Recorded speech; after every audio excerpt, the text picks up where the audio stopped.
What's going on, everybody? It's your boy Jay Custer Gray here with another What If Marvel Wednesdays. My God.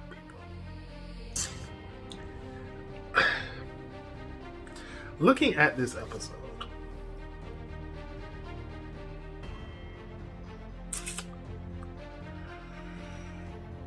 I could truly see this play out. I really could. And it's scary. It's extremely scary. I mean, it's ridiculously scary how this plays out like this. But yeah. So the episode's name is What If Killmonger Rescued Tony Stark?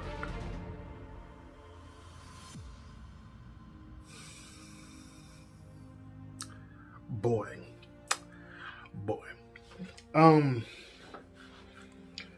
It's a lot. It's a whole lot. Like, I can't even take it. Like, it's just so much. It's literally so much. Neighbor yelling at his dogs. But so much. So much. So much. I can't even get. Okay. Here comes your spoiler warning in 3, 2, 1. Okay, so episode pretty much starts off the same exact way episode 1, not episode 1, but Iron Man starts off. Well, almost exactly. Pretty much shows Iron Man riding in a convoy, taking pictures with people, you know, all that. Then gets ambushed by technically the 10 rings, and instead of him being captured by the 10 rings and having a missile blow up in his chest, he gets rescued by Killmonger. They start talking. He saves him to walk off into the distance. Cuts to Tony Stark back in the States with Killmonger, Obadiah Stane, Pepper Potts, and Happy. So Tony, does his press conference, and he's like, he, wants to make better weapons for those who, died trying to protect him and everything like that. And he made Killmonger, what was it, chief security officer or something like that. So as Tony's wrapping up, they're getting ready to leave. Obadiah Stane's like, yeah, thanks guys, thanks for coming, this and this. And then the same reporter from the first Iron Man is like, Mr. Eric Stevens, which is Killmonger's actual name, is like, so you were there, like, right on time, weren't you? Like, yeah, I was. It's like almost like you knew. And Tony got defensive. Was like, did you, are you insinuating that he knew something about it? And Killmonger was like, yeah, I knew something about it. He was like, I've been undercover in the 10 rings, listening and watching, and someone set up an assassination tip on Tony. And Obadiah was like, yeah, we gotta go, guys, we gotta go.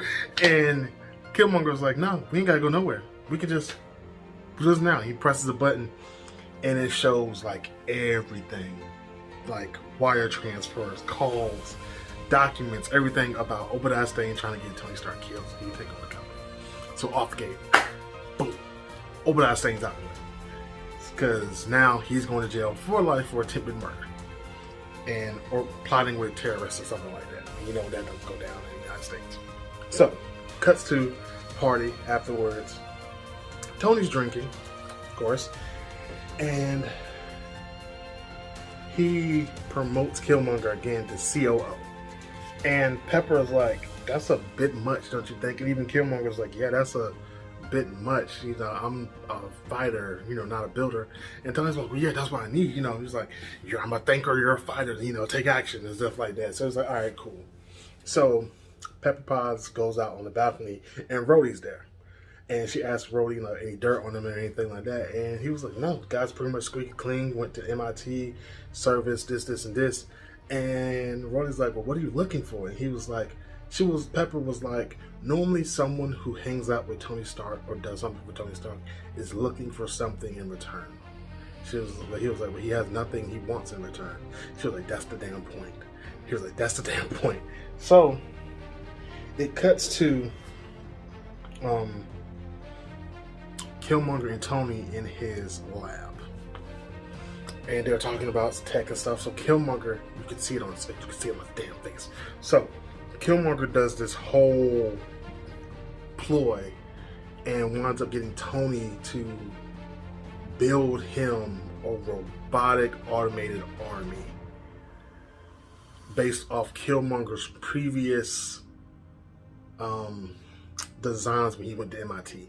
So Tony downloaded the designs. They built the arm. They built the machines and everything, but it was still not functioning because they didn't have a good power source for everything to run off of. So Tony, he's laying there. He was like, "What about a reactor core?" And he was like, "No, that's stupid." Hint to what would have happened if Tony didn't get saved by Killmonger. So Killmonger instead was like, "Hey, why don't we use vibranium?" And Tony's like, "Yeah, that would be cool, but the last bit of vibranium was used when they made Cap Shield back in the day with my dad." So Killmonger shows him the vibranium ring. Tony asked him where he got it from, and Killmonger was like, "Yeah, you like there's little stashes all over the world, this, and this." So cuts to a scene.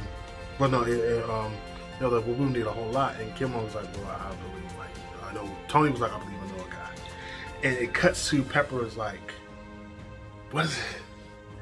What is his name? What is his name? I could say his name to save my life.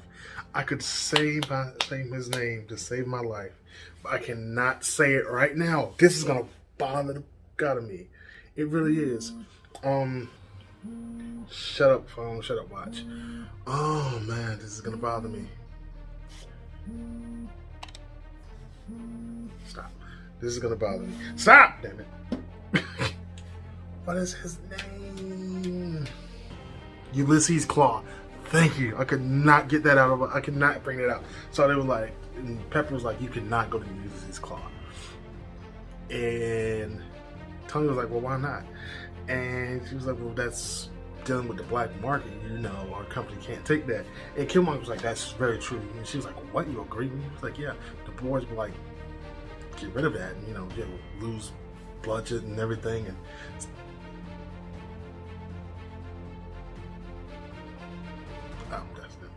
Stocks would plummet and stuff like that.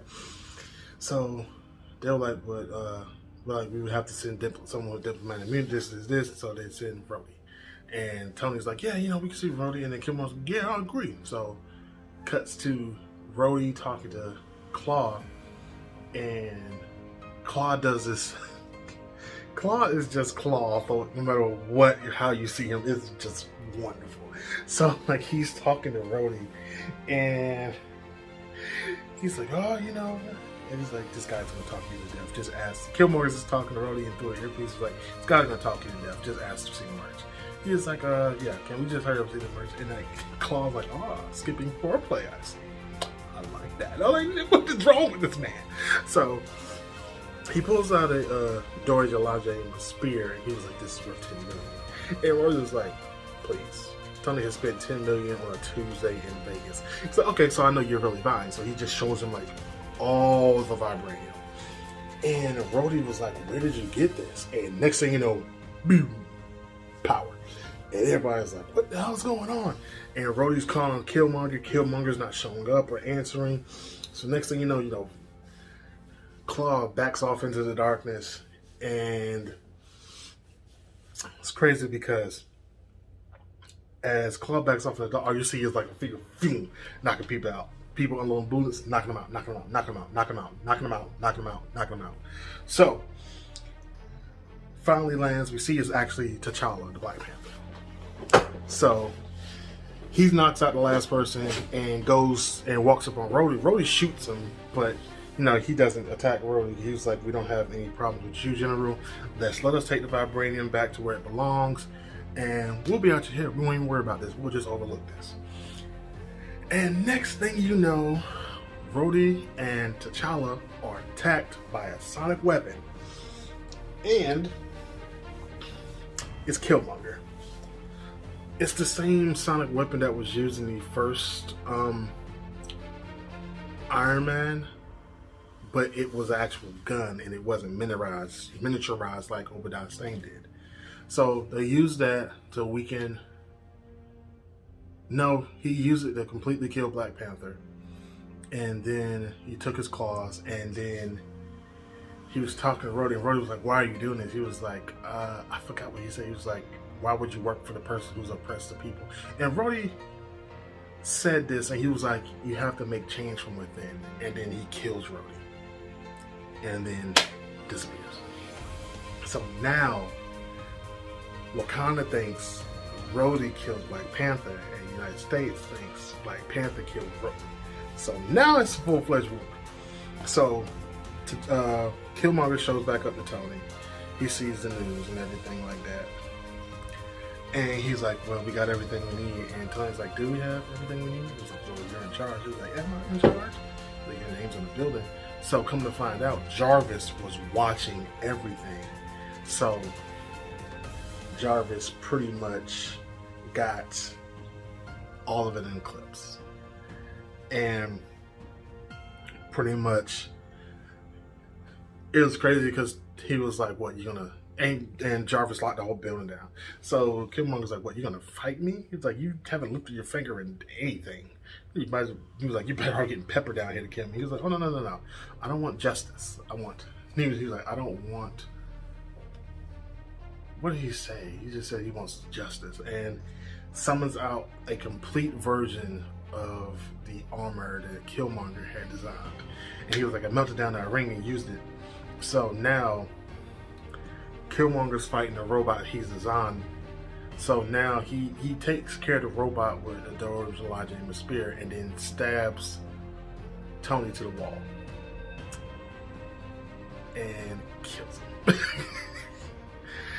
It's crazy. It's just crazy because I'm actually going by fast. It's just crazy.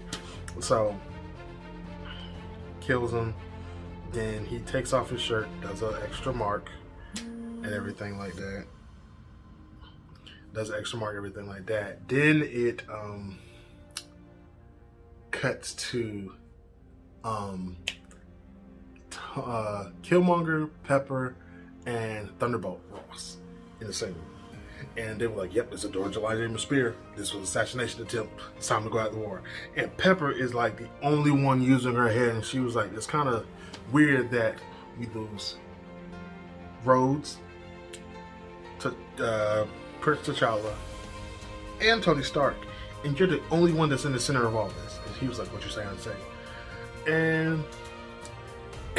And Thunderbolt, of course, he's like, "This is a honored vet, and this, and this." And he was, Killmonger was like, "No, just let it slide."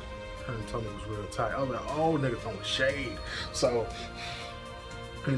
so the military sees all of Tony Stark's technology and builds the machines, and then puts Killmonger in charge of those machines. So then they send Killmonger over to Africa with all the machines. Ulysses Claw actually shows up as he lands, and Ulysses Claw is supposed to show him how to get into Wakanda. So this man double crosses every fucking body. So Ulysses Claw rides with him in a Jeep to a certain point to show him, how to get into Wakanda. And Ulysses Claw was like, "You need to be careful, we got to go, those Wakandans are savages and they're tricky." And Killmonger gets out the car, goes in, he's like, "Yeah, that's Wakandans, it's tricky." Foul! Kills Claw. Cuts to him bringing Claw to the border of Wakanda, and Dora Milaje are there. They're like, "Who are you?" He was like, "I bring you a gift, a man who stole your vibranium. Such and such, the son of Prince such and such," shows the tattoo, brings him in, and it's like just such a stab, twist, stab type episode. But they meet King T'Chaka, the Queen, and Shuri. Off-gate Shuri is like, "Why should we trust him? Like, he used to be he's an American soldier, he used to work for Tony Stark. All this is what she's running off everything." And it's funny because the Queen is like, "Oh, your brother never had any kids," and he was like, that I'll let you know of." Like, that's pretty much what he said, "That I'll let you know of." So they go in, they have a discussion, and he pretty much lets them know that they're sending robots to attack Wakanda for vibranium or whatever, or for retaliation. He pretty much comes up with the idea of letting them into the ship to disconnect the communication that the United States has on the robots. Shuri was like, that's not gonna work, this and this. Damn. So,